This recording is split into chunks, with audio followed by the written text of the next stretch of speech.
pop filter on these. It's very sensitive. And I think we're live. Says we're live. I guess that means we're live, huh? Unless it's lying to us. You can't believe anything on the internet. Or TV. Okay, so we're live on the YouTube. This is episode 112. Today we're going to be talking about how to spark creativity and getting over editor's block. We're not going to get into that just yet. We're going to hang out on the live stream for, I don't know, 10... As long as it takes you to make notes. 10 minutes or something like that. I'm going to take a couple notes about that. I kind of already have an idea of the things I want to talk about, but it's always good to take notes. Do you want to start the Instagram live stream, Clay? Yeah. And so we'll get into that. If you are tuning in after the fact and you don't want to hang out for the 10 minutes of miscellaneous whatever we're going to talk about here for 10 minutes, just skip ahead and we'll get into the podcast. What's up, Tony? Good to see you, buddy. Good to see you. How you doing? I don't know what I was going for with that and why it sounded so bad, but it did. It was, how are you doing? That's what I was going for. For some reason, it didn't come out like that. You're aware that we're directly on the complete edges? Yeah, I mean, there's not really a ton we can do about that. Are we live on the Instagrams? I'll check my telephone. Nice finger movement.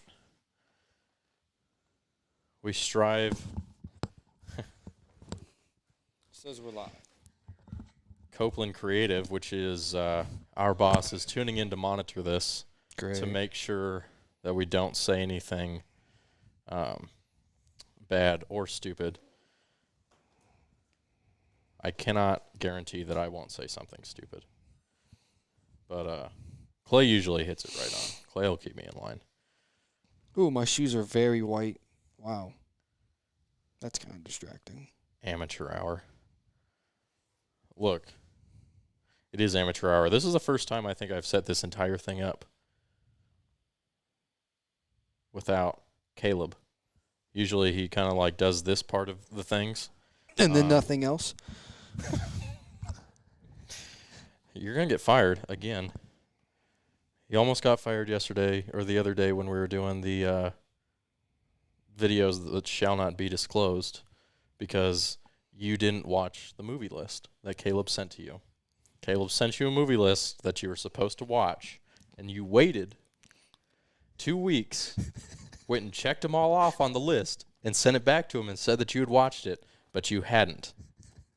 And then me, being the honest, law-abiding citizen that I am. Oh, yeah, Mr. 80 in a construction zone. Well, law-abiding citizen, yeah. Look, I was trying to get somewhere. I wasn't trying to go that fast. I got caught off guard.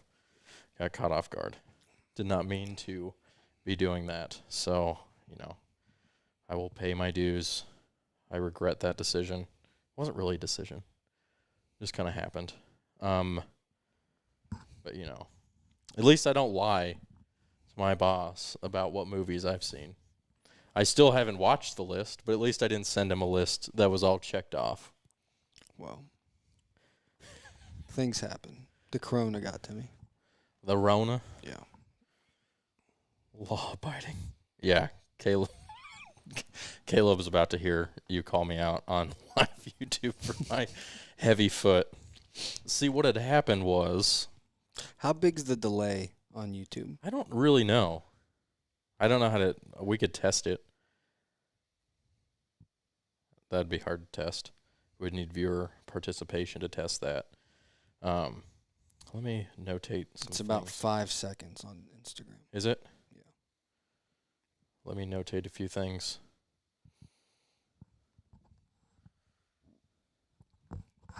You could talk about your new nickname that we just came up with, Clay. See Wizzy on the beat? Just see Wizzy. Oh, I don't get on the beat? No. Yo, that's too Wow. long. Well, your nickname is C Wizzy, and when you're on the podcast, you're on the beat. Gotcha. Okay. But the nickname is C Wizzy.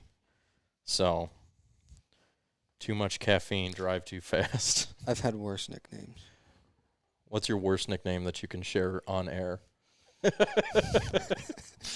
I know the worst one probably you can't share on there. Play enough sports and you'll Well, get that. it's not vulgar. It's just not appropriate. What's your worst one that's not Dumbo. My high school baseball team used to call me Dumbo because I had big ears. really? Yeah. Should we have a vote on if we should call you Sea Wizzy or Dumbo? I already know what's gonna win. You should The cool ones never win. should have never said that. It is what it is. Okay. Well, you talk about whatever you want for about 5 minutes. Is there anybody on the Instagram live? Chuck. Old Chuck? We have Romer Media, Oh yeah, he said he was going to tune in. Matt Pitzer, and Chuck. He said, "What are those?" I'm assuming he's talking about my shoes because they're very white on the bottoms. What are those? Those would be Adidas or Adidas, as we say in America. Man, if only you would have showed up in a full Adidas tracksuit, just flexing on all I'm the not brewskis. as coach as I was the other day. Yeah, I'm more coach than you right now. With the signature Copeland Creative polo. Awkward silence. You have to talk for like 5 Let's minutes. just sit here in silence. You have to talk for about 3 to 5 minutes about anything you want. Well, does anyone have any questions that they can ask well, I don't have the YouTube up, but on the Instagram. I can see it. So as I'm taking if anyone notes. has any questions, ask away. Because once again, we're not prepared, so we're making notes on the fly. Well, I had them in my head. People really think that a lot of thought goes into these. And it's usually like, hey, we're doing a podcast today. I'm going to make notes at lunch type thing. Well, we do it all on the fly because we're professionals, and that's basically how it goes Yeah. in this line of work. You I- do a lot on the fly. Basically, you learn to not try to plan things out because it's just a complete waste of your time. I already know what this entire Instagram live is going to be. It's going to be Caleb sitting on the computer talking crap. You can block people on live, though, can't you? I guess he can block my direct deposit, too, so I probably don't want to do that. I was going to say, if we block him, he's going to come busting through that door like the Kool-Aid He man. can't. He's on daddy duty this week. He Oh. can't leave. He says amazing small talk, riveting stuff. I've never been that good at small talk. I'm not either. It's hard to be good at small talk when you're 6 foot tall, you know what I mean? Like if I was... I don't know what you mean. I've been 5'10" forever. I will forever be 5'10". I mean... He has multiple accounts, bring it. That's true. Caleb is probably... I mean, I'm pretty good at the internet. I think Caleb is even better at the internet than me. Well, Like, he does those VPNs and everything like that. I never do that. I'm coming in hot in my headset. Are you? Oh, yeah. Yeah, we switched the things again. I got Caleb's headset. It's turned up to infinity. He must be deaf. What? He must be deaf or something. But... Oh, what's that? It's not me. Hmm. It's you. It's me. Mm-hmm. That'll happen. It'll pause your live video if that happens, too. Really? You should probably go check it, I guess. Well, it's paused now. Well, will it come back? I don't know. It hasn't yet. You have to put your phone on Do Not Disturb. Caleb says I may not ever be on the podcast again. This is too much fun. We'll go put it on Do Not Disturb real quick and start it over. I'm glad that you're enjoying this, Caleb. Someone has to, is what Clay said. Couldn't hear him because he took his headphones off.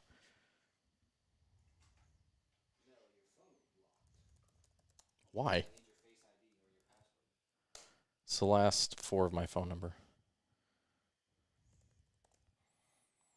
It's 9157. There, everybody has my phone password now. If you somehow decide that you're going to mug me and... Poor connection. Is it on Wi-Fi?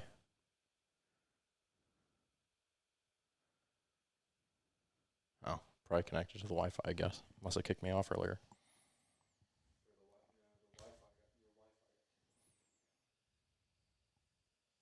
I don't know why it does that.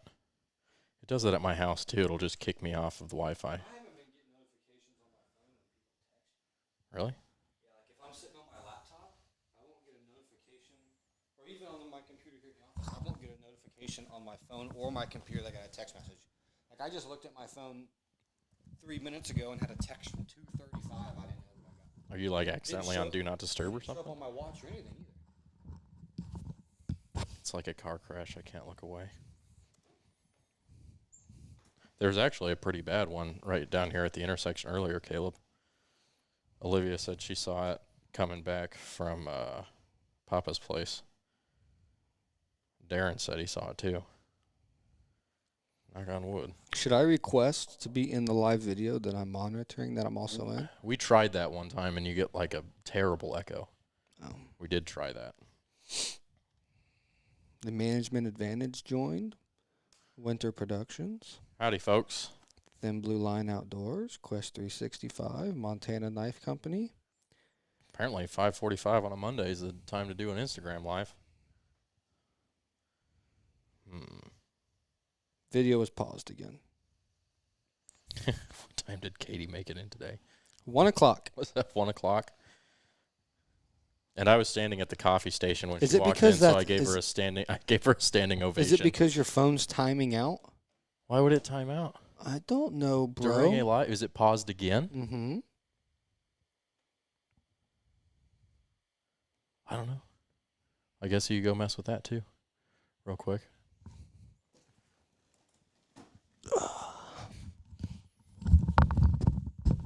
I don't think I've never had to set it to like never lock or anything like that before. I wonder if, because the front of the camera, you know how sometimes if you cover the front of the camera, it dims the brightness? You know what I'm talking about? If you have automatic brightness? Yeah. I wonder if that is doing it and then timing it out because it's not facing us and all this stuff in the back is covering the screen.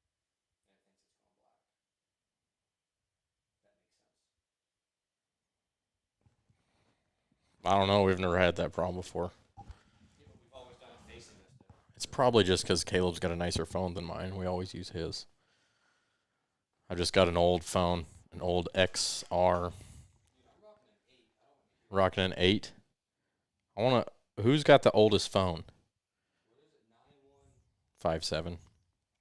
The audio is way better on YouTube. Yeah, we're running all the audio through the mixing board. So you guys are getting the audio on YouTube from this. I would say that is the superior viewing experience because you're getting it off a 5D Mark IV. You're getting the audio from the podcast board. You're getting a real video frame, 16:9. I mean, that's the way to go. The Instagram Live is just to have the Instagram Live in case anybody prefers Instagram Live, which I prefer YouTube Live.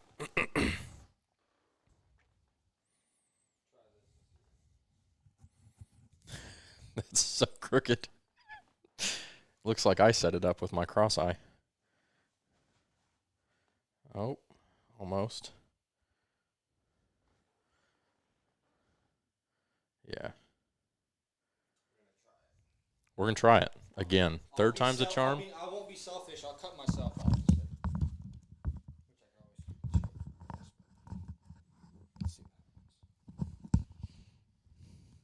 Coyote Calling Outlaw says he's watching and doing Euro mounts. That's multitasking right there.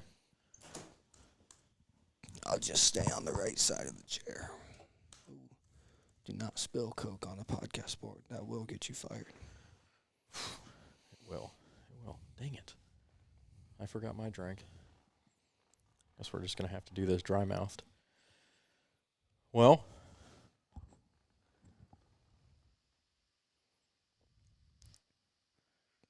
Jared said he just logged into all his YouTube accounts for number boosts. Heck yeah.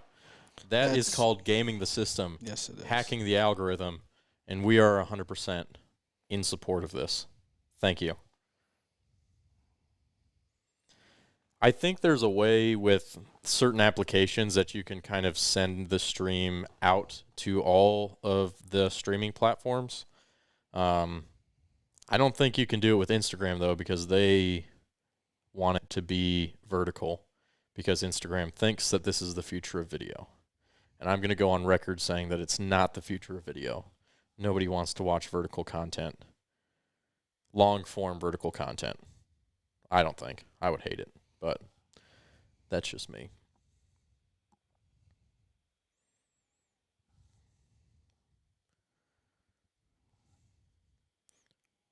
What do you say, Clay? I'm ready. Let's get this show Ready? on the road. I gotta go to the gym. You want to press the buttons? I don't know what I'm doing. I always mess it up too. I've never done it.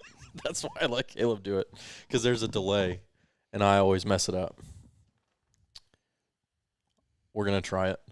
If I mess this up, folks, It's Caleb's fault because he's not here. I'll take full responsibility, and you can flame me for it. I'll take full responsibility on blaming it on Caleb. That's not any responsibility at all. Okay. I think you have to mute us and then do it. Here we go. We're going to mute us. The moment of truth.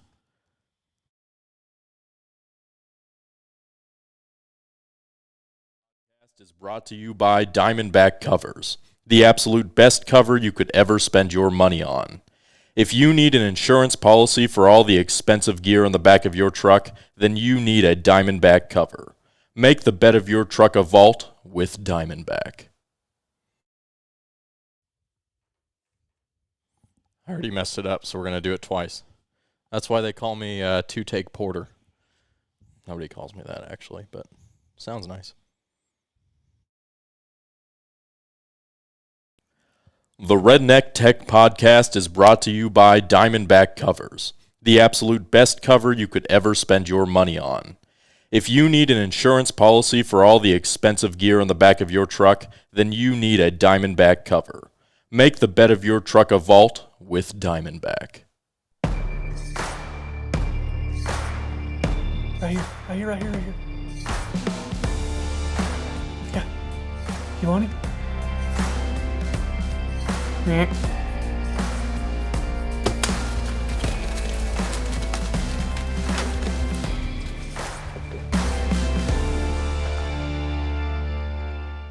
What is up, folks? This is the Redneck Tech Podcast.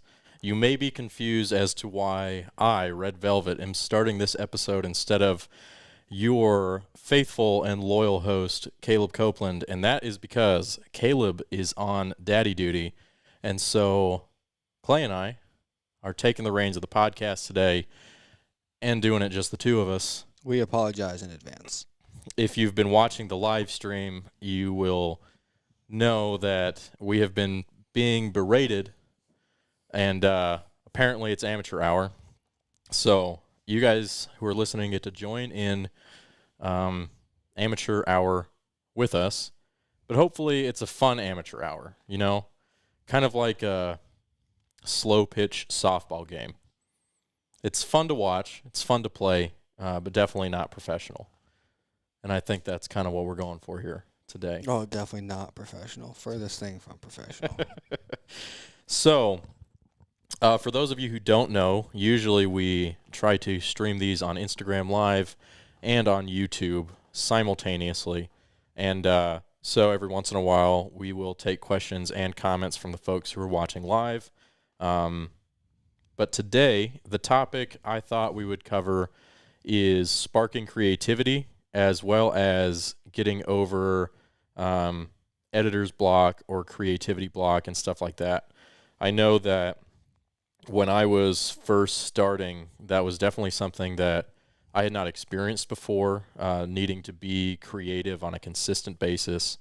And the first few times I kind of ran into, hey, how do I spark my creativity? How do I come up with new ideas?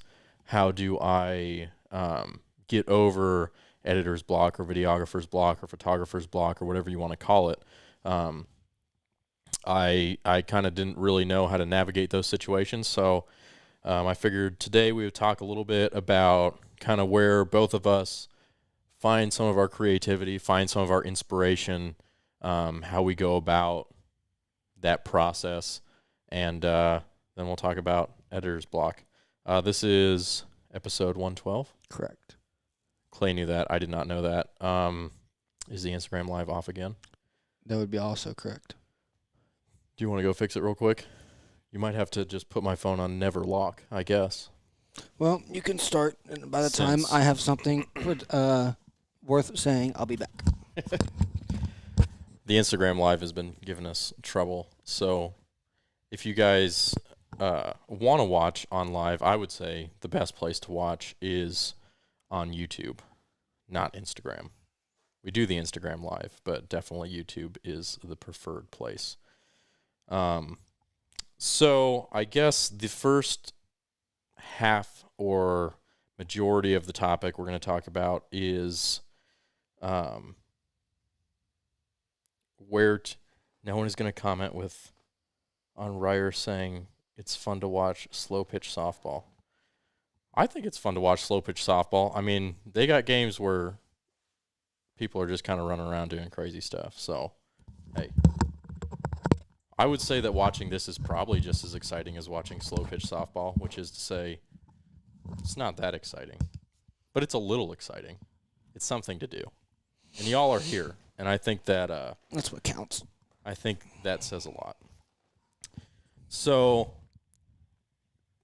Clay, Right. where would you say that you find some like motivation or inspiration or influence for kind of creativity? A lot of it's in the song. Mm-hmm. Like there's times that I know I'll be editing something and it's gonna be a slower paced video or a faster paced video, and it's gonna have transitions and things like that. But a lot of it, we'll be sitting here listening to music on our subscription based websites, trying to find a song, and for whatever reason, I'll hear a song and then I'm automatically like seeing certain shots I know I have fitting perfectly in certain parts of the song, and that's where, like, we're editing something right now, or I guess I am. You've been busy doing other stuff today, but and I had never heard the song until last week, and you and Caleb had found it a week or two earlier, and had kind of already been visualizing what you're going to do with it, and I'm sure what I have thrown in there is completely opposite, other than the footage being used, but the way I'm using it's completely different than the way you two would do it, because you've had 2 weeks to think about it. But it's literally been in Premiere, and the footage I'm just throwing in it, and for whatever reason it just seems like when I edit something, whenever I pull a certain clip in, it always ends up being somewhere near the perfect part of the song where it needs to be, and everything else flows around it. Yeah, I think that especially for a lot of our projects, they're very, very, very, very music driven. And I know that most of my work has been really music driven, and we all put a lot of time into choosing music, and I think that's kind of one of the reasons. Well, and it's like, I've wanted to use this analogy for a long time, but people don't realize how important the audio side of video is. Mm-hmm. Like, there's people listening right now driving in their vehicle, and they're listening to audio with no video, and they're enjoying it. Right. But if you put this live stream in someone's face and muted it, they absolutely couldn't stand watching it. Like, Yeah, audio, they wouldn't stick around. yeah, the audio is crucially important, and I think you can take some really boring dialogue and make it somewhat bearable to watch with a good song. Mm-hmm. 100%. Yeah, I mean, you could take anything and put a cool song underneath it and edit to that song and make it at least watchable, make it at least interesting, I think. Yep. So I would say kind of the same thing for me as far as music goes.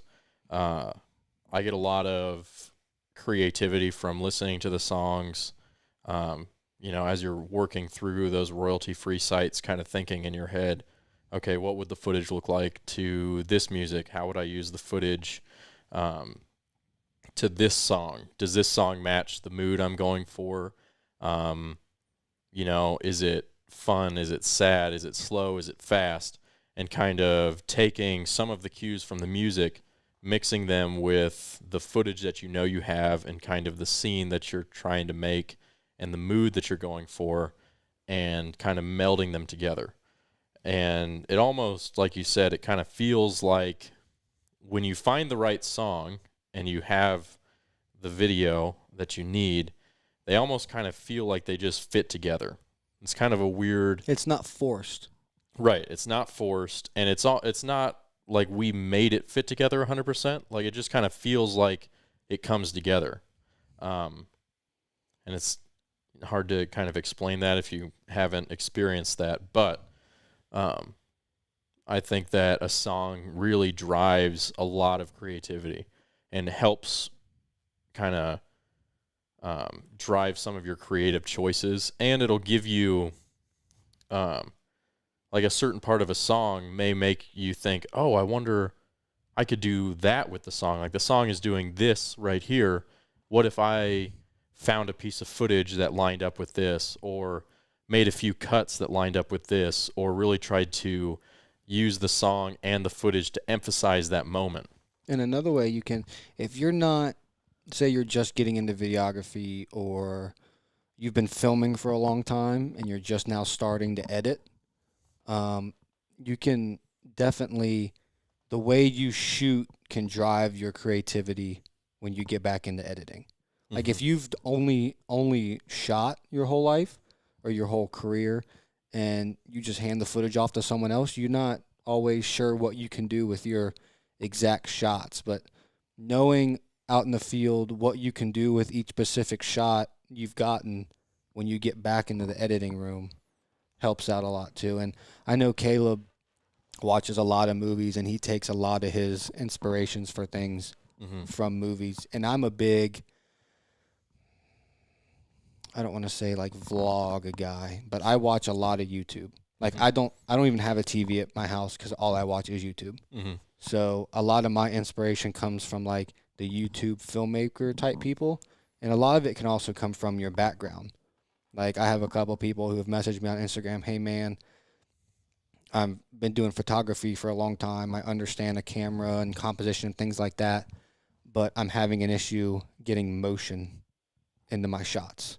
And that's not because they don't know how to shoot. They're just used to still images. Right. And I know you and Caleb both know I love a gimbal and a slider.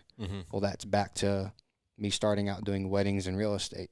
Like, I love smooth, perfect motion in my shots, and I think it's because of that reason. So a lot of it can be, a lot of your creativity can be sparked from just what you're used to doing or what you're used to seeing. Yeah, I would say that's true, because like you said, you got your starts with weddings and real estate, where you really have access to and use those tools. I got my start on a just a handheld camera and spot and stock hunts. So all of kind of what I'm used to has been spot and stock, really on the move, run and gun sort of stuff.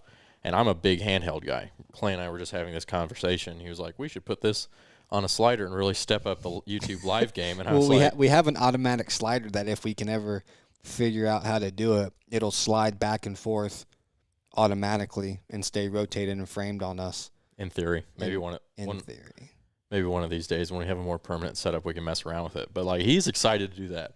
I could take or leave a slider. I had a slider for 2 weeks at my disposal, and I took it out one time. I got frustrated with how long it took to set up shots with it. Well, that also I didn't have a head for it, and so that was kind of a little bit of a stumbling block. But like, I would rather almost just handhold or put it on a tripod if I really want something still. Yep. And again, that's because that's what I'm used to. But and a lot of that is stylistically too. Like, if you're doing like a talking head interview with someone in the field and you want it to look more in the moment, 100% handheld. If you want it to look like a sit down, I'm asking you questions type interview, 100% tripod.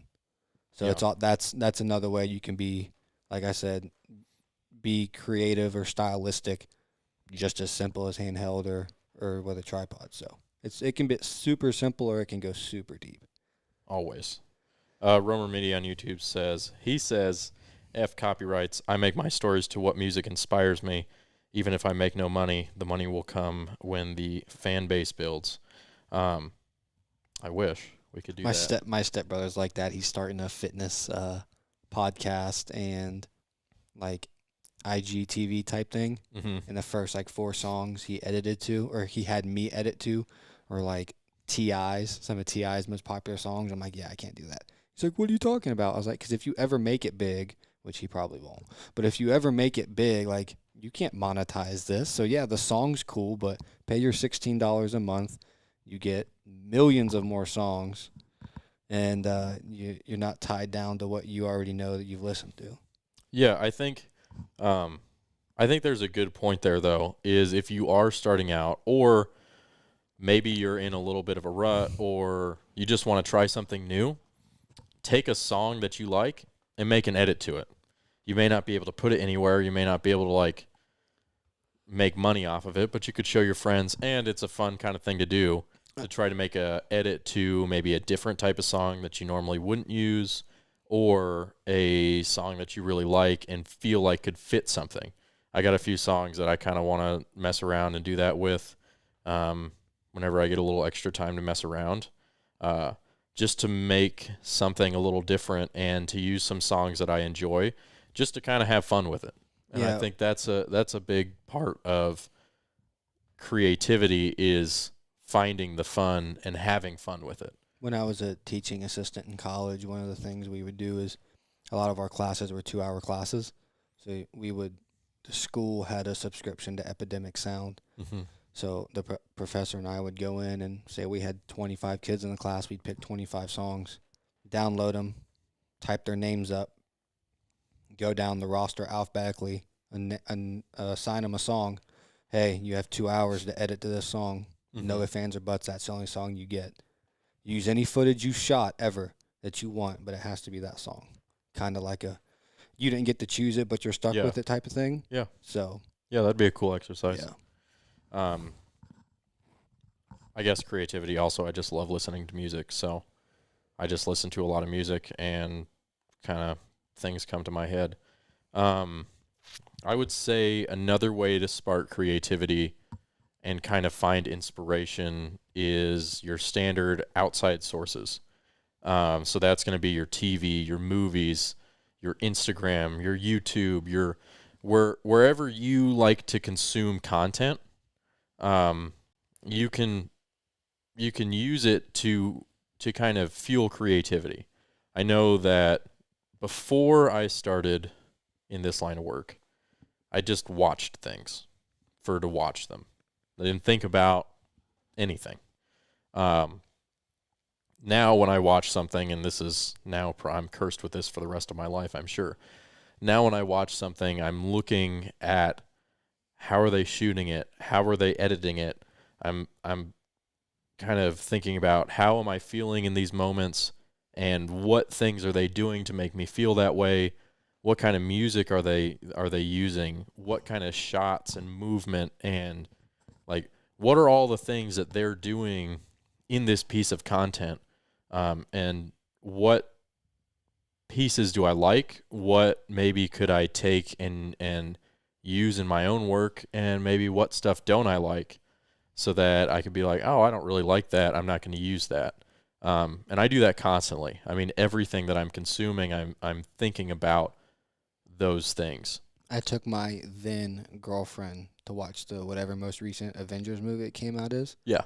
And she got up and left in the middle of the movie because I was out loud making notes to how they were getting certain shots. Like out loud, this loudly. Not like to myself out loud, but like to where she could hear me out loud, and she legitimately got up and left. But we have an Instagram question if we want to ask it and answer it. Well, I think I think that needs to be a disclaimer.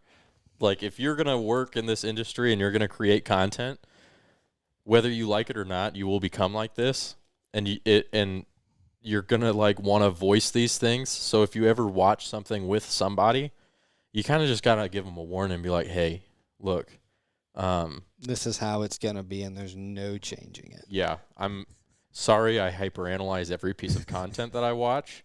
You either love that or you hate that. Oh, it's awful. Like, well, it got me out of watching The Bachelor though, and The Bachelorette. Well, because I did that on purpose. So we would sit there in our living room with my dad, and we'd watch something. He's like, "Oh man, that was a cool shot," And I'd be like, oh, yeah. And I'd pause the movie and, like, explain to him in 5 minutes how he would do it. He's like, I don't need your explanation. I don't care. I was just saying it was a cool shot. Play the movie. It's like, alrighty. Yeah, I made a conscious and concerted effort that, like, the couple times that I was basically forced to watch The Bachelor or The Bachelorette, I analyzed it mercilessly and basically pointed out all of the things that the producers were doing to create this reality, and that none of it was real, all of it was fake, and I just did that incessantly. Completely until, ruined it. yeah, after 2 times of that, I was... They never wanted me to watch The Bachelor or The Bachelorette with them Oh, ever yeah. again. Once you film and or edit something that is, quote, reality TV is completely ruined for you. Yeah. And anyone else you explain it to. Exactly. So the moral of this note is, and we'll get to that Instagram question here real quick, right after I wrap up this little note point, is go consume content. Go consume content that you'll know you like. Go try to watch and consume content that's different, that you haven't consumed before, from different genres, from different sources, and really just try to watch it with an open mind and an analytical mind, and see if there's things that you can take from that you can use in your own work. And I think that, you do that and you'll find a lot of things that motivate and inspire and spark creativity. What was the Instagram question? Backcountry Rookies asked, do you watch more than just hunting videos on YouTube for inspiration? Snowboarding, mountain biking, etc. Yeah, so I would say most of my inspiration comes from outside of the hunting industry. And I think there's a couple reasons for that. First, as many of you know, I didn't grow up a hunter. I didn't grow up in the hunting industry or watching hunting shows or anything like that. So I don't have the background of that stuff. So a lot of the things I like to consume aren't necessarily in the hunting industry. Now, as I've started working in it, I definitely consume more of it now, and I find a lot of enjoyment in content from the hunting industry. But the other reason that a lot of my stuff, inspiration, comes from outside sources is I spend all day looking at hunting stuff, and so when I get home, I kind of want to look at something different, And the other thing is, once you get outside of the hunting industry, and Caleb has talked about this, the budgets and the time frames that these guys get to work on and work with are just so much bigger than ours, and they get to do some really cool, different, high production value stuff, and that's what I'm really into. I love high production value. I love like really well done documentaries. I love really, really, really well done shows, like narrative shows and stuff like that. And so I think that kind of watching those guys who are on a whole other level is really inspiring to me. And I see kind of some of the stuff they do, and it's like, well, I probably won't have the time or the budget to do something like that, but how can I take this concept? How can I take these shots? How can I take this, that, or the other and apply it to some of the projects that I'm working on? So for me personally, I would say that most of my content consumption, like I would probably say 85% or more, are things like you said, outside of the hunting industry. Mm-hmm. What about you, Clay? Yeah, like a lot of those Red Bull films, Mm-hmm. ridiculous budgets and production. I watch a lot of like fishing and like scuba diving, spearfishing films, because the fishing budgets are through the roof. Those are always amazing. Mm-hmm. I watch a lot of golf films. I know that doesn't sound like it would be a thing. I watch a lot of cycling films, which wouldn't sound like it'd be a thing either. I watch a lot of golf films because a lot of those are like subject based. Like it's not about golf. It's about the person inside golf. So a lot of it is like profile based. So those are really good narrative. And the golf, I've worked on a few golf shoots, and those budgets are astronomical. Yeah. We did a 6-day Hunting budgets are not. I did a shoot with the PGA Tour. I was a nobody, but I was there. 6-day shoot for a 30-second commercial. Yeah, those are everything. They were all Arri Alexas. Every camera was an Arri Alexa Mini. A man can dream. Call me not manly, but I watch a lot of wedding films. Okay. Just because the cinematography and a lot of them, and the higher end ones, is really good. But really, yeah, a lot of fishing, a lot of golf, a lot of weddings. Like I have a wedding coming up this week, and I haven't shot one in 2020 because of Corona. So I've been watching a lot. Been watching a lot of those over the weekend, getting the inspiration back. So I'm not trying to handhold camera in your face all the time like I have been the past 4 or 5 months. So it's a whole different discipline. Yep, and a lot of it is like if I know I have a project coming up, I'll watch stuff that'll not inspire me, but get me in the mindset for that. Mm-hmm. So, yeah, kind of. My YouTube suggestion goes back and forth between a few things. My YouTube algorithm is broken. It's always broken. It doesn't know what I want to watch, which is good. We'll go through a few YouTube comments here while we're on it. Red Forest Outdoors, a.k.a. Jared, says that he used a stock song from Adobe Premiere and it got flagged on YouTube, and YouTube didn't even ask about it. And then he had to upload proof. Yeah, YouTube's content flagging system is annoying. Garbage. It's half-baked, and there's not really a whole ton you can do about it. There's not a single wedding video I have posted that has not gotten flagged from YouTube. Yeah, I think basically what happens, and the way I understand it, is that you've got, a royalty-free music site that we pay for, and we have the rights to all of these songs. But other people also pay for it, and they also have the rights. So invariably, you get multiple videos with the same soundtrack, and all that YouTube is doing is crawling through these videos with their little YouTube internet bots, basically looking for content that matches other content. And when they see, oh, this song is the same as this song, that must mean that it's not original, so we're going to flag it. And then you have to appeal it, and then it's a pain. And there's nothing you could do about it. So it just is what it is. Romer Media said, don't forget you can't be creative if you don't get up and take the camera outside. I started out filming anything and everything. Then I put the clips together to build a story when I got to editing. Yeah, I would definitely agree with that. The best way to learn and the best way to get better and the best way to just be creative is to go out there and do it. And try new things. If you do the same thing all the time, you're going to get the same result all the time. So I have a note about that later on. Look at me. Go Clay. Caleb, who is watching the show that I suggested to him, said, in Last Chance U, I love how they hold too long on the end of intimate interviews. It sucks you in. Yeah. I've talked about it probably the past 5 podcasts that we've been on, and I keep talking about it because I love the series. It's amazing. Yeah. But the series is Last Chance U, and I've been drawing a lot of inspiration from it lately. And it's at its core a very simple docuseries about these community colleges where kids go to play, hopefully to get picked up by a D1 program. And it's called Last Chance U because for a lot of these kids, it's their last chance to try to get to a D1 program. Or only chance. Or their only chance. And there is just it's done so well, and it's done so simply, and the stories are so good, and the way that they shot and produced and edited it is so excellent that I just keep going back and watching it and watching it and watching it and dissecting it and trying to figure out how I can bring that level of production and storytelling into some of my work.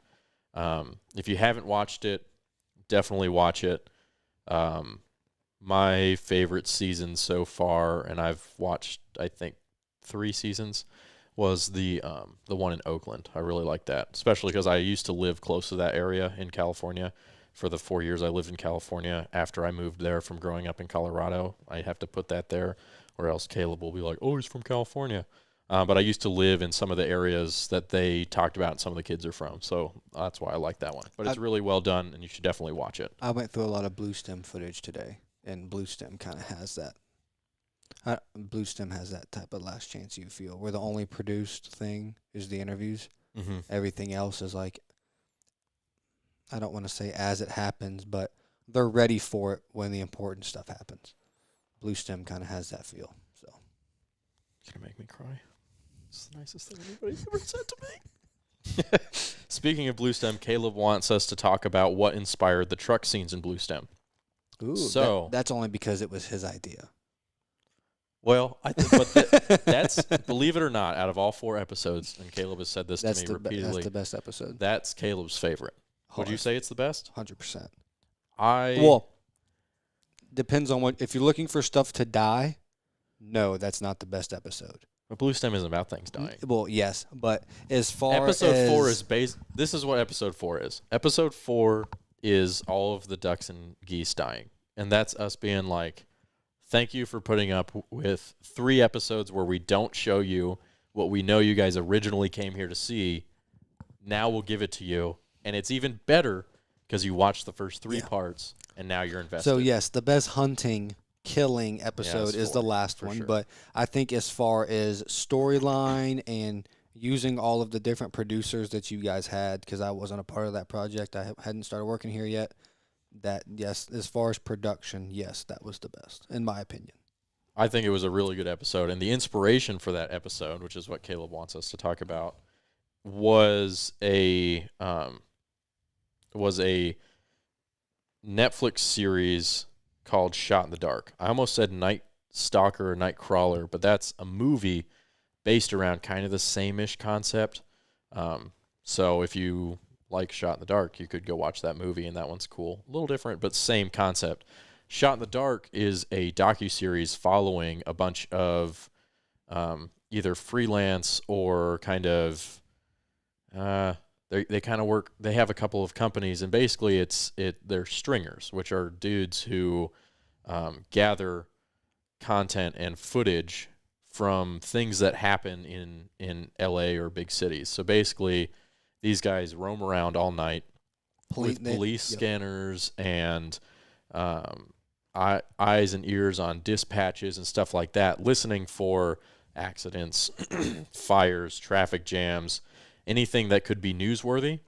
And as soon as they kind of hear something, they take off, they go film it, and then they sell that footage to the news outlets who use it in the news programs. And it's very high speed, it's very high stress, and there's a bunch of dudes competing for getting the best footage and getting it to the networks the fastest so that they can make money. And Caleb, when he was watching that, immediately thought of, well, I don't know if he watched that first and then thought of the episode for Bluestem or the other way around. But anyways, for those of you who do a lot of waterfowling, you'll know that scouting is a huge part of success in killing birds. And for these guide outfits, you basically have dudes spread out all across the area looking for birds, looking for ducks and geese, and trying to get permission on land, trying to figure out where they're going to hunt the next day. And it's basically just high-speed chaos. And so we wanted a way to cover that. And so the inspiration kind of for how we shot and how we edited that came from that Shot in the Dark series, where they basically put a couple producers, 1 or 2, I don't know how many, in a car with these stringers, and they just go. And they film everything as it happens, and they're jumping back and forth between cars. They cut to an interview here. They got a lot of shots outside the cars, a lot of really cool shots inside the cars, and it just sucks you in, and it gives you that feeling of adrenaline and speed. It's fluff fest. It's a fluff fest now. Oh, That's ADHD for you. I was in the middle of a sentence and I saw Caleb's comment. But basically, we were just trying to kind of take that concept and apply it to something in the hunting industry. And I think that we did a pretty good job with it. Was that his nice way of saying you were rambling? Probably. Yeah, I do that. That'll happen. Let's move on to another kind of way to spark creativity. And I would say this is something that I've definitely found in the past year, especially, is working with other people, especially other creatives. Everybody has their own way of doing things. Everybody has kind of their own passions. Everybody has their different experiences, different skill levels, different ways of shooting and editing and producing. And it's super cool when you can team up with another creative and kind of see how they do things and kind of take some of that stuff and almost be like, oh, I like how they do that. Or, oh, I saw them do this. That was pretty cool. I'm going to try to do that.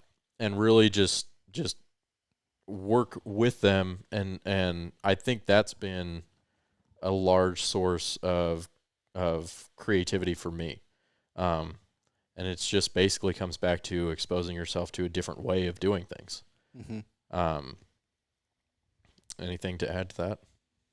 No, not really. I mean, I've definitely worked with a bigger variety of people this year than I have in the past. And I would say almost all of us have different, I don't want to say shooting styles, but way of doing things. But the outcome is pretty much the same thing. Mm-hmm. But it kind of gives you that, I don't want to say knowledge, but just knowing that there's multiple ways of getting the same. I don't know what I'm trying to say. I'll come back to me. I don't know what I'm trying to say, but it's going to be productive when I say it. See, that's the difference between Clay and I, is I just keep talking until Yeah, eventually just I find come it. back. And Clay's like, no, come back to me. I will Like, you formulate can it. give the same project with the same end result to 3 or 4 different people. It'll be done completely different, Mm-hmm. but it'll still be almost the same project in the end. That's what I've wanted us to do, is all 3 of us attack the same project we all have the same subject. We all film it our own way and edit it our own way, but everything else is the same. Subject, scenery, song, everything. Could be cool. And just see how different I know how it would turn out, but Yeah. Could But- be cool. yeah, I think it would be cool.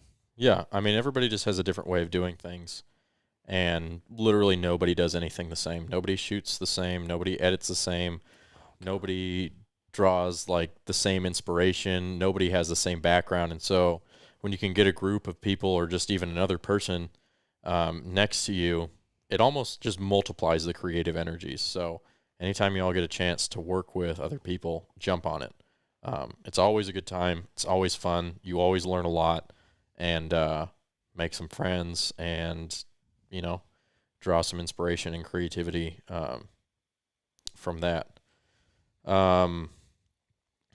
I also I like books. I don't read as much as I used to, thanks to my cross eye. It makes it difficult sometimes. But I found a few editing books that I've read through, and those have really helped me with editing. And like a lot of like really nerdy kind of film breakdowns and stuff like that. I would say those are other sources of inspiration and creativity for me. A lot of things, going back to the whole YouTube thing, I watch a lot of behind the scenes stuff. Mm-hmm. Not so much as how they get specific shots, but how they set up for those shots. Yeah. There's a guy on YouTube called Shane Hurlbutt, and he's done a lot of movies, and it's a free online academy, basically just on his YouTube channel, and he does a bunch of like instructional stuff, but he puts the final product footage from the movie in it. And I enjoy his stuff a lot. A lot of lighting, a lot of outdoor lighting, which for us is helpful. I learned a lot from that. More shading than things. But yeah, a lot of behind the scenes stuff is what I like to watch too. but I geek out about that. Yeah, I think we all do. Definitely. You have to be a little bit of a nerd to do this. I don't care who you are. I think that if you ask anybody who does this if they're a little bit of a nerd, I think they would all say yes. Yes, 100%. I'm a lot of a nerd, but that's just me.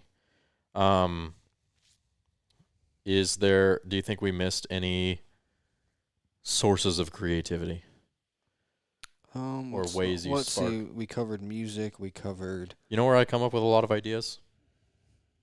In the shower. Just for no reason. I have no idea why. I'll just be in the shower and my brain will be like, that would be a cool idea. So I guess, if you ever really need an idea, just jump in the shower for 30 minutes. See, that's never really, like, those random just aha moments for me. They never, I think I've had like one ever. Have you ever been told that you're ADHD? No. That could be it. If you don't know already, I have a lot of ADHD. I think I think that might be it. My brain just kind of does it. I think one way you could spark your creativity is kind of goes along with the working with other people, Mm-hmm. but just watching other people. Yeah. Like literally just watching them. Mm-hmm. I think like the first time I watched Caleb do sit down interviews was in Florida with Brian and Billy, turkey hunting, and I learned more just from that 12 or 14 minutes that we interviewed Billy and Brian than I had from any podcast he ever talked about interviews, any video I've ever watched about interviews, any set of interviews I've ever watched. Like literally being there, I learned more doing that than I ever had all the other things combined. So I think just going and watching, almost being a shadow, is good too. Yeah, experience is the best teacher, and definitely trying to be with people who have more skill than you or a different skill than you or a different way of doing things than you, and just watching and seeing how they do it, seeing the final product and really trying to understand, okay, this is why they do it that way. This is what happens when you do it that way. And I mean, we're continually doing that with each other. Mm-hmm. I mean, we've got a built-in I don't know. three of us. I have no desire to learn to edit how you edit. Absolutely. I have zero desire. I mean, I have desire to learn to be how good you are at editing, but the way you do it, absolutely not. That was a backhanded compliment if I've ever heard that one. Gives me the most. What is wrong with the way I edit? That's the type. What do you hate about it? I want the fact you don't let anything play. say ADHD. Like Caleb always talks about, he has a 5 to 10 second timer when he's filming. You have like a 4-second timer when you edit. That video, that timeline never scrubs for more than 7 to 8 seconds, and then you're going right back and doing it. I couldn't do it. I cannot do it. I have to watch like a 15 to 30 second spurt of it, like to get the flow of it. Oh, the way you edit gives me that stuff wakes me up at night. I can't. Caleb says ADHD is a hell of a drug. Oh, it is. My God, it is. I can't. We'll sit there and like you'll see. I hate. You hate the way we edit. You edit because it's like, oh, stop. I've already seen what I need to see. I was working on the stuff today, and Caleb will like this. I was like, hey, you want to come in and watch this, look through it? And he's like, yeah. He walks in, and the first thing I do is I take the mouse directly off the table because I know if that mouse is sitting there, he's gonna stop and do something. I'm like, just tell me what you don't like, and I can fix it. But because you go to click on one thing, and 15 minutes later, everything's completely different. I've been called out. I knew I was gonna get flamed. I knew I was going to get flamed by you. I didn't say you were bad. I said you were. I said I aspired to be as good as you. I just don't aspire to be as good as you at the way you do it. Don't fluff me up like that. Don't lie like that. On just trying to get brownie points. You're just trying to get brownie points. Wow. Let's see. Red Force says that's why I keep a Right in the Rain pad in my shower. I need to do that. Caleb says he's full of ideas. He keeps a running notes on his phone anytime. Yeah, Caleb has a giant note sheet of ideas. Giant. It's Caleb says tie Ryer in a corner with an unfinished timeline and duct tape his mouth. Yeah, that's horrible. That's horrific. I can't. We had our production class. Oh God. And him and the 4 people that were in there with them You're were exposing all of us we're now. supposed to make a 1-minute Rambo video, and I think it took them 12 hours. But it was freaking dope. I didn't say you sucked. It was I said the freaking way dope. you do it sucks. You just... I get it. I understand. The way that you guys edit and organize gives me anxiety. The way I do it gives y'all anxiety. The way you organize does not give me anxiety. The way Caleb organizes gives me anxiety. His organization wakes me up at night. The way you edit wakes me up at night. It's just a nightmare all along. Oh, Caleb says, hence the flammable sign. Yeah, there's a new addition to my office. You know the flammable signs that they put on the back of trucks carrying flammable things? I found one, and I put it on the door of my office. And it's not for a Ginger reference. It's because his edits are fire. Yeah, it's kind of both. It kind of serves both purposes. Anyways, now that we've went down that rabbit hole, I want to talk quickly. Yeah, I say quickly. I'm just going to call myself out. That never happens. We're only at 45 minutes on the actual podcast, which isn't bad. No, not at all. Let's talk about. You found one? Well, yeah, I was at the thrift store, and that's where I found it. Like, I didn't order that specifically. I was at the thrift store, antique shop, whatever you want to call it. Just looking around, getting some records, as I do, because I guess I'm a hipster. And I found that. I also found a table that said Little Debbie's on it. The whole table that has Little Debbie written across the top. I almost got it. Is that the one over? Is that the one over by my place? Yeah, it's the one right off that roundabout there. Caleb says he figured I stole it. I'm a law-abiding citizen sometimes. Usually. I don't steal things. I just forget to look at speed limits. I don't think that's a crime. Were workers present in that construction zone? Oh, God. That makes me feel bad because I wouldn't have been speeding in a construction zone. I was really tired, okay? I was really tired. I had cruise control on.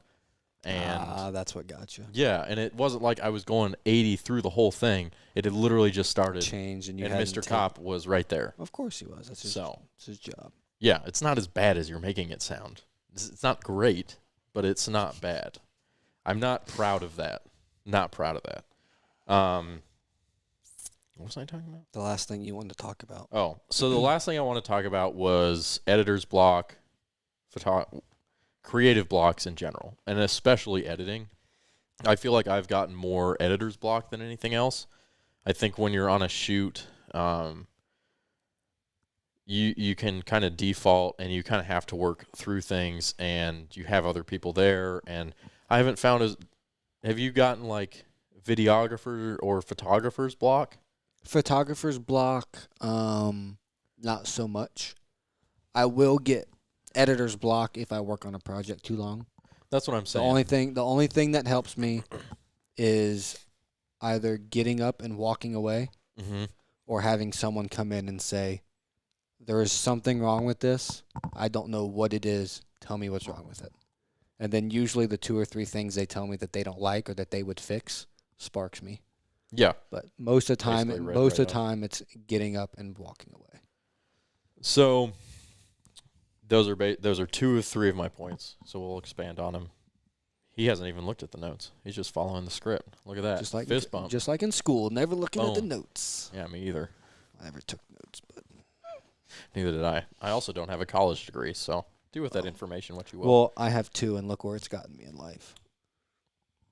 I think this is a pretty good Well, it is, but neither degree I have has anything to do with what I'm doing. Look at where it got me. Sitting next to that guy who doesn't have a college degree, and he has a cross eye.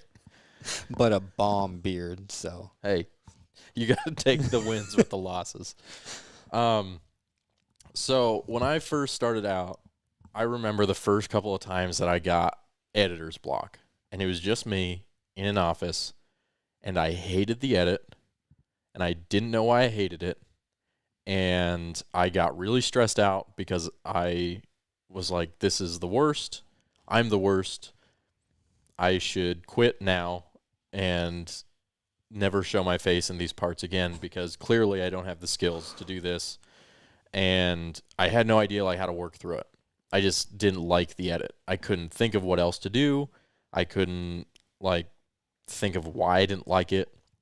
And I would just get stuck. For like days I would be like this. And I'd go like I'd do all these things that we just talked about to try to spark creativity. And like I would still kind of come back to the same thing, whereas like I don't know what to do. I don't know what's wrong. I just don't. I hate it and I don't know why. And then you kind of like beat yourself up about it. And I remember kind of trying to figure out, like I went to Google, I started asking people like, am I the only one who gets like this? Or like, do other people get like this? And, you know, the universal response was, yeah, that's like a normal thing. And there's basically three things, like what you said, is walking away from it, forcing yourself to just work through it, or getting input. And I'll just kind of go over just the basics of those things.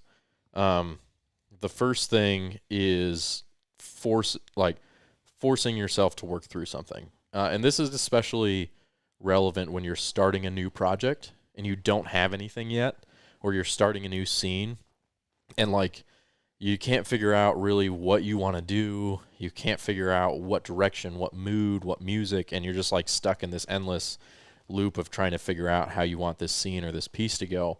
And I'm a pretty big perfectionist. Like I really want things to be perfect. And so like I used to not start things, or I would stop as soon as I felt like it wasn't perfect anymore. And I've since found that I have to force myself to lay clips in the timeline. I have to force myself to pick a song, even if I don't think it's the best song. I need to pick a song. I need to go to my bin, and I need to start pulling clips down and make a scene. And I have to tell myself, hey, you might throw this scene out. This scene might suck. You have to be okay with that, and you have to just keep doing it. Lay a first cut down. Lay a rough cut down.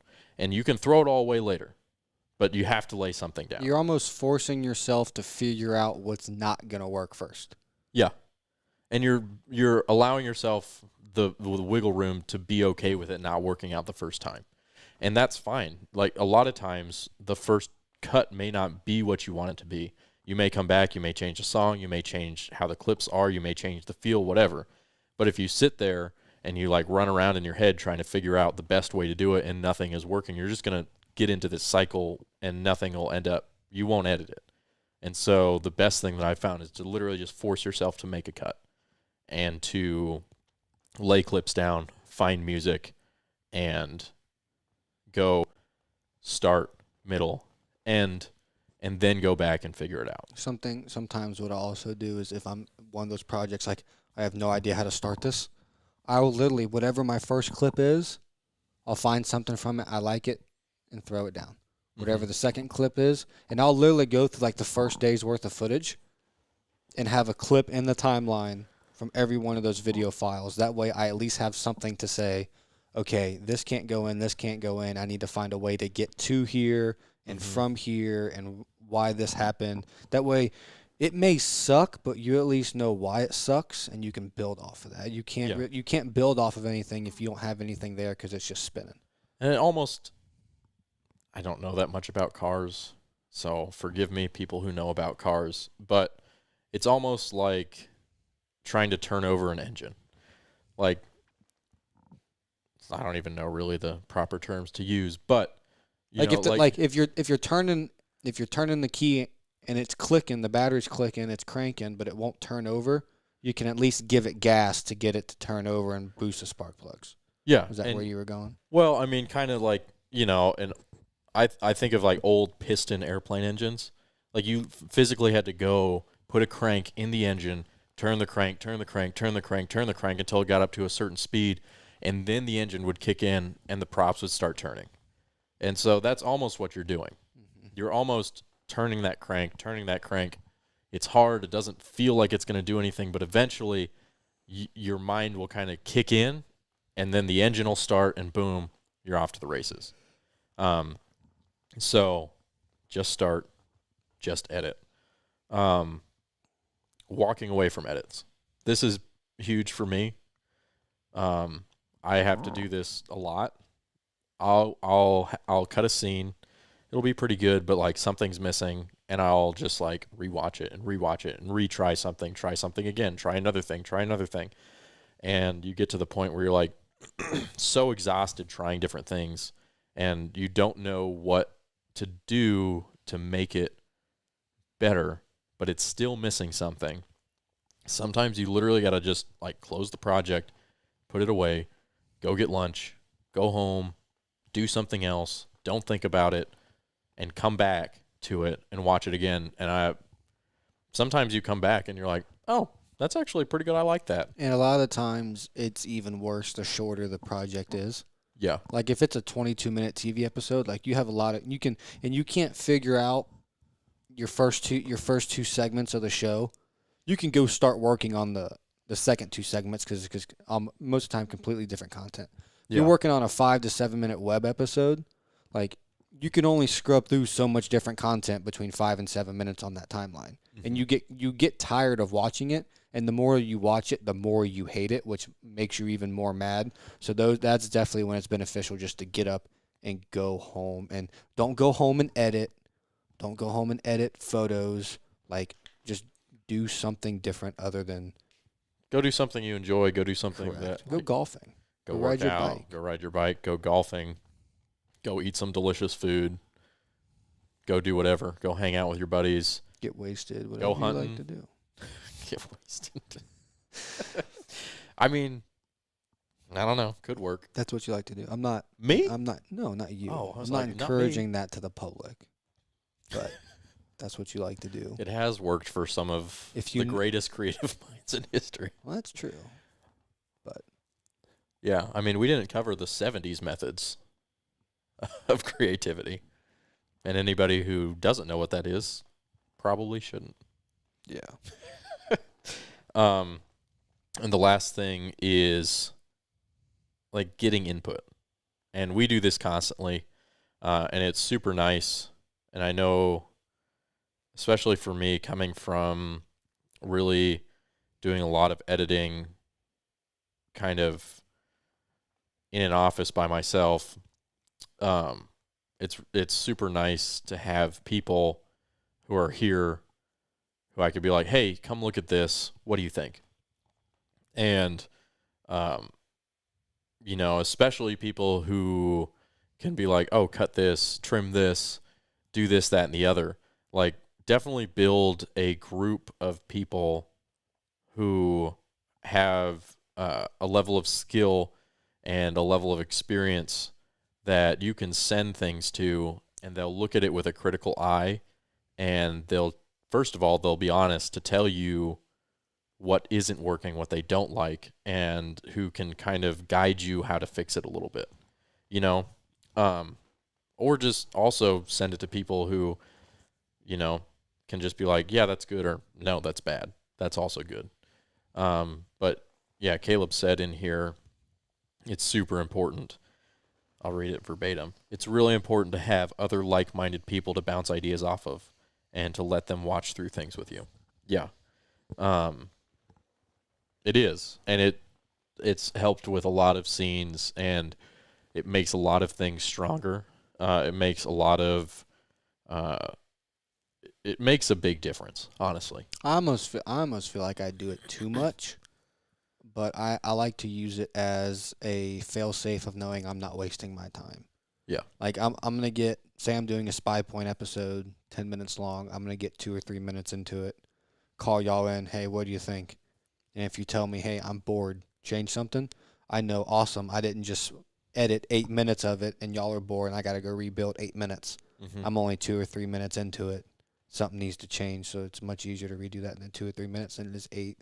Yeah. So I almost use that as a, hey, am I wasting my time, fail-safe type of thing as well. Yeah, and sometimes, sometimes I'll think something is terrible, and I'll have, 4 or 5 people watch it, and they like it. And so then I got to kind of be like, well, And that I goes must be up in my own head. and that goes back to the more you watch something, the more critical you get of it and the more you hate it. Yeah, you're always your own worst critic. Always. And your wife or girlfriend will always love everything you do, so you cannot use them as a critic. I think you definitely just need to find people who will be honest with you. Yep. And like I do this all the time. I'll have a scene and I will have Claire or Caleb come in and look at it and I'll be like, what do you think? And like, I don't know if you guys notice this. When I call you guys in to look at a scene, I never tell you usually what the part is that I hate or like what isn't working. I usually like you guys to watch it first. And then I ask you like, what do you think? And then I'll ask, okay, well, I'm having an issue with this part. What do you think of this part? And I do that for two reasons. First, because I want to get like an unbiased opinion. I don't want you guys watching for something particular. Right. Because, you know, sometimes if you're hyperanalyzing one part, You're looking you'll- for that one thing. you'll be looking for the thing that's wrong. Mhm. Instead of like just watching it, you may never notice it. And then afterwards being like, okay, so this is the part that I'm having a problem with. What do you think? What could I change? What could be different? What would you do? What could I do to make this better, to make it flow better, to make it more make sense? Or like, does it make sense? Does it not make sense? All of those kind of things. You know, and for us, it's kind of built in. Like, we have all of us in the office to do that. For those of you guys who maybe don't, find some people that you can send edits to and just text them and be like, hey, can I send you like this scene I've been working on? Take a look at it. Let me know what you think. Yeah, y'all know? y'all feel. I like watching other people's stuff. Yeah. Ernie sent me a wedding he did the other day, and I was like, yeah, I absolutely love it. There's two things to do. Like, nothing wrong with the edit. Two things you can do in the future to make it better that you can't fix now. Yeah. Here's those two things. Yeah. So if y'all ever want to send me anything, I love watching stuff. So Yeah, that goes for all of us. I mean, I think all of us are more than willing to watch y'all's stuff, to give you some constructive feedback, and to help you guys. I mean, that's honest. That's what this is all for. We learn a lot by doing that. You guys learn a lot by doing that. So, I mean, always feel free to send us stuff. Find some folks who will be honest with you. And if somebody sends you their stuff, this is my advice. If somebody sends you their stuff to look at, watch it. And if you find things that you can critique them, and also try to offer like solutions or what you think they could do to maybe resolve that problem. I try pretty hard when I'm giving feedback to like go, well, you could improve here, or here's some things that I see that maybe you could do differently, and then try to like kind of offer or talk about how I might do that differently or how I could see that you could do that differently. So then it isn't just like, This hey, is wrong, I didn't this like is- this, I yeah. didn't like this, I didn't like this. Do with that information what you will. Like, try to provide constructive criticism. also, if you send the same, like, if you send all your stuff to the same person and you never get anything positive back from that person, probably not the best person to be sending your stuff to Yeah. either. Like, you got to find that person that is going to tell you when you're doing something good, but then also offer feedback where the feedback is needed. Like, Yeah. there's stuff I'll come in, I'll ask you guys to come in. I'm like, look, between this point and this point, it absolutely sucks. I know it needs work. I'm having problems with everything else around it. Like this hunt, evening number 4, I know evening 4 sucks. I haven't gotten that far yet. It's just a placeholder right now. I need help with everything else. So finding that person that's going to be honest positively and negatively is a good thing. Yeah. If you're providing feedback to somebody, be honest with them. Tell them what needs or you think could use improvement. Give them some ways that they could improve, like give them some tips, some advice, some tricks or whatever. You know, and always throw in some stuff that you like. Mm-hmm. And I think that's just good, like, feedback etiquette. Because, I mean, and if you're getting feedback, if you send something for feedback, also be open to the fact that, you know, you're going to get some constructive criticism. That somebody may say, hey, I don't like this shot, or I don't like this, that, or the other. Don't take it personally. Take it as kind of a learning experience and be able to kind of separate kind of your feelings from the work for a little bit so that you can take that criticism and be constructive with it. You know, because if you get offended and really defensive about it, then you kind of defeat the whole purpose of the feedback. And I know sometimes it's tough to ask for feedback because you put a lot of work, you put a lot of time, you put a lot of emotion into a piece, and like it takes a lot of courage to send that to somebody and be like, hey, do you like it? Because maybe they won't. And as a creative, like, we want people to like our stuff. And it kind of sucks when somebody's like, I don't like it. It needs this, that, or the other. But ultimately, at the end of the day, all that's going to do is make that piece stronger. So that's kind of my take on it. Caleb wanted to talk a little bit about, he's still producing. Caleb never stops producing. He's literally not here. He's in the YouTube live producing the podcast from the comment section of the YouTube live. So, you know, if you guys want to know what it takes to run a production company, Clearly, there's no trust in us. always produce everything ever, even if you can't be there. Getting going on edits after a long season is the hardest. Yeah, it's hard to switch from shooting to editing mode. Your brain just kind of has to switch gears, and that there's no real good way to like explain why that is or anything. I like to jump into photos first. Yeah, I like to jump into photos, and what I do is I literally just edit. I do what I kind of said before is I force myself to lay down cuts. If I sit there and hem and haw and wait for like creativity to strike me or inspiration to strike me, I'll end up like not doing anything. So I force myself to just get started, pick a song, put clips there, and sometimes it just works out. And the edit will start coming together, and then boom, you're off to the races. And it may take a couple of days, it may take a few days. I know there's like a little bit of muscle memory that you have to like get back using the program, and messing with Premiere is always very exciting. So, you know, you got to like get in the right mental state to deal with Premiere's bullcrap. If I have nothing like pressing that needs to get out, I try to start with photos first. And then I will try to start with the shortest video I can that needs to be done. Like if we have to do like a 1-minute teaser for something, I'll try to start with that. Yeah. Or if there's a spy point episode or a habit episode or something that we know is only going to be like 5 to 9 minutes. Usually those trips are shorter because we're not needing 25 minutes worth of content. I like to try to go through those as well. Just that way it's not like, awesome, first edit back, 22-minute show. Let's knock it out of the park. That's not going to happen. Yeah. And if you do have to do something, like start with a scene that excites you.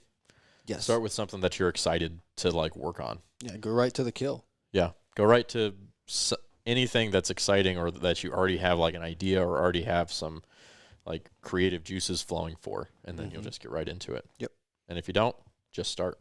So, I mean, do you have anything to add to that? I do not. The Instagram live is not very comment worthy tonight. Stead over there. Yeah, we get 2 viewers. Yeah, the YouTube's dropping off. I talk too much. I'm sorry, guys. Hopefully there is some little tidbits of information in there that are useful to y'all. I'll just kind of sum up, I guess, what we talked about. We talked about ways to spark creativity. The main ways for a lot of us is consuming a lot of content, consuming it thoughtfully and being analytical about it, and trying to consume a variety of different kinds of content from all kinds of sources and all kinds of industries and all kinds of genres, working with other people, collaborating, music, whether it be just listening to music or finding the creativity and the royalty-free songs that you're going to use for your edit, finding books that you read that you enjoy or that talk about editing or talk about photography or whatever. Literally just editing or just going out and shooting. And then, we talked a little bit about ways to get over especially editor's block, and the main ways are literally just editing, walking away from it, and getting input from other people. So if that is all, I think we will end the podcast. We'll stick around for 5 minutes on the lives, give y'all a little extra bonus content for everybody who stayed through all of my rambling. And as always, you can find us on Instagram at the Redneck Tech Podcast. Is it at the Redneck Tech Podcast? I think it's just Redneck. Yeah, Tech. at Redneck Tech Podcast. At Cope Creative to see more of the work that we are putting out into the world. You can check me out on Instagram at Ryer_Porter. Clay, what's your gram? It is Clay Currington, COURINGTON. And as always, stay frosty, my friends. I literally have never said that before. Wow. But y'all have a good one. Thanks for tuning in, and we'll catch you next time.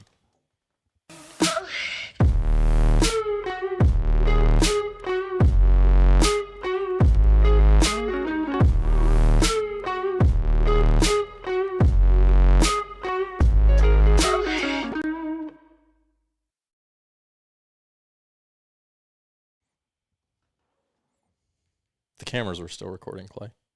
It's fine. I ain't ashamed. I ain't scared. I ain't scared.